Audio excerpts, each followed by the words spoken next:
Hey there, ladies and gentlemen, and welcome back to the Wrestling Heat. I got some wrestling news for you tonight, ladies and gentlemen. A New Japan wrestler almost commits suicide. A announcer over on AEW might be COVID positive. And yo, intro man, you looking mighty good tonight. You know what to do.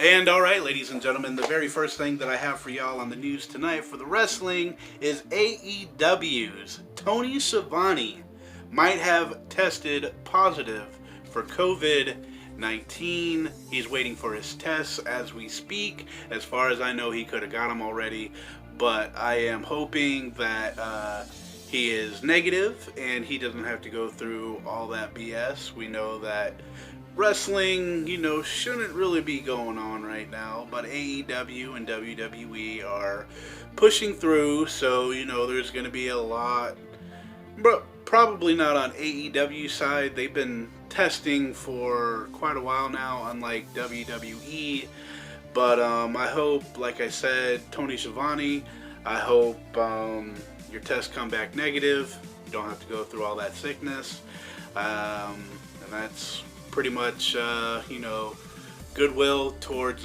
Tony Svanni, and if so, I wish you a speedy recovery. And moving straight on from that kind of depressing news on over to a guy named EC3. He was in NXT for a little while. I seen him debut.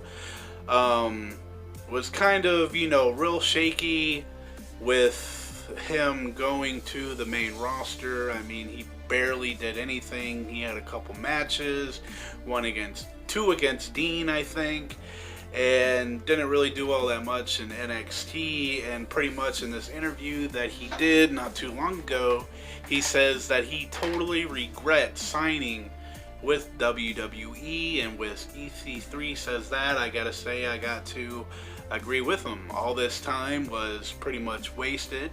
He could have been somewhere else. He could have been in AEW. He could still be in Impact. Who knows? He still might be going to Impact. But some more about Impact a little later. But yeah, it looks like he regrets his whole entire time in WWE, which, the guy never really got a chance to talk or really any time to shine. I like the guy. I liked him from Impact Wrestling. I know some people here might not like him, but I like the dude. And a lot of people in NXT, they liked him. Some people didn't like him, but he's definitely entertaining, if you ask me. But I used to have him on my Snapchat, but I think he deleted his Snapchat or did something. I don't know. But moving on from stuff about EC3, Gallows and Anderson believes Paul Heyman is to blame for the release from WWE. And pretty much he was two-faced. He said that Paul Heyman said that he was a fan of the two, and they just recently did a tell-all interview and pretty much said Paul Heyman is a lying piece of shit, and they don't even know why they were even moved in the first place. They feel like a lot of their potential couldn't be reached because they really weren't given anything, and come to find out that it's being said that Paul Heyman was the reason why they got released. They weren't even brought up, supposedly, in the first round of people being released. They weren't even on the piece of paper, but come to find out, it looks like Paul went to Vince McMahon and was like, yo, I guess, I'm just guessing this is what he said. I didn't listen to the whole interview, but pretty much, hey, I don't know why these guys are here, blah, blah, blah. I guess Vince did like them a little bit, since he was with AJ Styles. But, it's kind of a bummer that, the Good Brothers, didn't really do all that much. They're more of like a comedy act, and then they were like jobbers and stuff like that. They were never really, taken, serious. And going on, from Luke Anderson and Gallows, it looks like they have 100% signed with Impact, TNA, whatever you want to call them. It's been rumored, I've mentioned it in my videos maybe last week or the week before, that they were pretty much signed, but after tonight, if you're watching Impact, they were 100% signed, official, over on Impact. I find that pretty interesting, and if y'all find anything that I've said interesting, or anything like that, make sure you leave a comment, ladies and gentlemen. Every little comment, every little like, every little share helps this channel out a lot. And if you want to do it, go ahead, and I will greatly appreciate it and love you a long time. Alright, ladies and gentlemen, moving on from that, ladies and gentlemen, let's see. Undisputed Era rumored WWE main roster call up. There's like some controversy, or not controversy, but some uncertainties with them being called up to the main roster. I heard all of them were going to be called up. I heard that only some of them were going to be called up and some of them were going to be left in NXT. But until we see the main move, I don't really know. Nobody really knows what they're doing with Undisputed. We know Adam Cole has pretty much done everything he could do. He was just recently beat by the, almighty Keith Lee, basking his glory. But yeah, there's uncertainty with Undisputed and what they're going to be doing now, since Adam Cole might be getting called up. The whole the whole group might get called up, and who knows, they just might be, maybe not like the Shield, but a group, a legitimate badass group, that comes in and just takes out a couple OGs, or something like that WWE usually does. But I'm pretty interested. I'm pretty got my hopes set up a little bit, probably too high, with what they're going to be doing with Undisputed and Adam Cole and them. And ladies and gentlemen, if you have any more information about Undisputed and what could be possibly going on, I would love to hear what you have to say as well.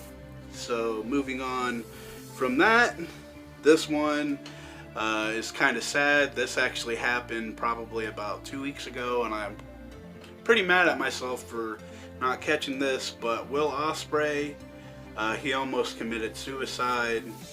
It's been about 2 weeks now ago, and that's kind of sad that you could have a body like him and charisma like him and fans galore over in New Japan for the guy, and same thing here in America. But that just proves money and fame isn't always what it's cracked up to be. I'm glad that he's still around. I'm glad that he did not go through with it. He put out a tweet. I wasn't able to grab it, but pretty much saying thank you to the fans and to the people that he surrounds himself with, saying thank you, that he still has air in his lungs. And I'm glad that he didn't go through with it. Will Osprey, you're one hell of a talent. You're one hell of a cool dude. And I can't wait to see what wrestling has for you in the future. Will you ever come to WWE? Probably not, but that would be pretty interesting. Will Osprey and Seth Rollins. I can dig it. But moving on from that, Will Osprey, like I said, thank you for not doing what you did. And there's people out there willing to talk to you, no matter who you are. I'm one of them. I fight with depression and stuff like that on a daily basis, but I always try to look for the brightest side of things. You know what I mean? Life is a little hard right now, but there's nothing that a little grit and a little grind, won't help. But it's also good to surround yourself with good people and, people that will push you to be better and actually be there for you But there's hotlines and, you know, places to go, you know, to talk to. But enough about that, ladies and gentlemen. It looks like Alexa Bliss is frustrated with her role in WWE right now. It looks like she wants to do a lot more than just go after the tag titles. She wants to do some single stuff, go after the women's, you know, SmackDown titles, or title. But yeah, it looks like she's getting a little frustrated, and I would like to see her more on television. You know, she's a beautiful woman. She's pretty good in the ring. She's coming, you know, along very, very well. I remember seeing her in NXT, and all green as hell. But beautiful woman, good talent. A little frustrated with creative, but you know what's going on in the world today. It's a little complicated. But moving on from the beautiful little biscuit butt over to Tommaso Ciampa, it looks like he's also a little frustrated in NXT with creative over there. But Ciampa, what do you expect? You've been there for a good long while, and you know you've went after the heavyweight title quite a few times. You know, you got to give the new people, you know, some things to do, like Karrion Kross, you know, Keith Lee, you know, all the newcomers. But I can see where Ciampa's coming from. He's feeling a little frustrated, but you know, you got some new blood coming through, and you got to fight, you know, for your spot.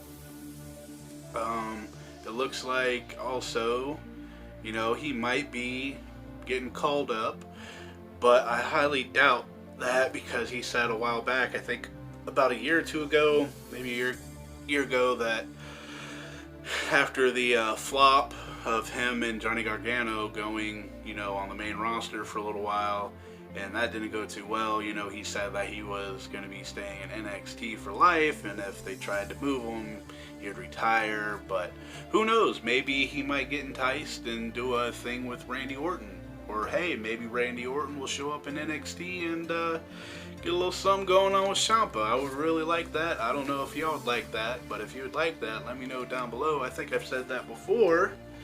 And the very last thing that I have for you is there's a little rumor going around about Bray Wyatt and the Fiend character. It was said that one of the PW or Insider, one of the places out there, said that the Fiend or Bray Wyatt wasn't going to be able to use the Fiend anymore because of some reason. I wasn't able to grab the little news clip it because my phone is hella stupid and I need a new one real soon. But pretty much what's been said is that the Fiend or Bray Wyatt is no longer to use the Fiend anymore. But if that is so, why do they keep on promoting, you know, the Fiend and the little clippets and stuff like that? I think they would have, you know, cut out everything of the Fiend if Bray Wyatt wasn't able to use, you know, that character anymore. So why even show it on television if you can't market it and use it? So whoever put out the article, I'm going to call it BS. I mean, I could be completely wrong, but I don't think I am, because like I've said, they've been, you know, foreshadowing a match with the Fiend and Braun Strowman. But I don't know, ladies and gentlemen, until this stuff with Braun and the Extreme Rules tomorrow. Probably know a lot more, but I'm going to go ahead and say that's BS. I say he could use it whenever he wants, this, that. Right now, the Fiend is taking a little rest. You know, he's taking a little nap. You know, he's sleeping right now. And Bray Wyatt is trying to use his other personas, his other mystical magic, you know, to do his thing. But he's got to reach to that darker power to maybe overcome Braun. I mean, I got Bray winning at SummerSlam, but that's because of my little flip of the coin thing that I was doing. But ladies and gentlemen, that's all that I have for you. That's BS on the Fiend, aka Bray Wyatt, not being able to use the character. I think he is. It's just that right now they're giving a little break. So with that being said, ladies and gentlemen, that's all that I have for you. Thank you for watching my predictions video. Thank you for watching this video. I love you guys. 105 subscribers, strong like bull. I love y'all. Be kind to one another. Don't drink and drive. Don't text and drive. Wash your hands, wash your ass, and just be a good person, ladies and gentlemen, and be kind to others. I think I've already said that, but that's all that I got for you. And the most important thing out of all, y'all should already know to always keep it a little bit too sweet, baby. And I will see you next week. I love y'all, and I'm out of here.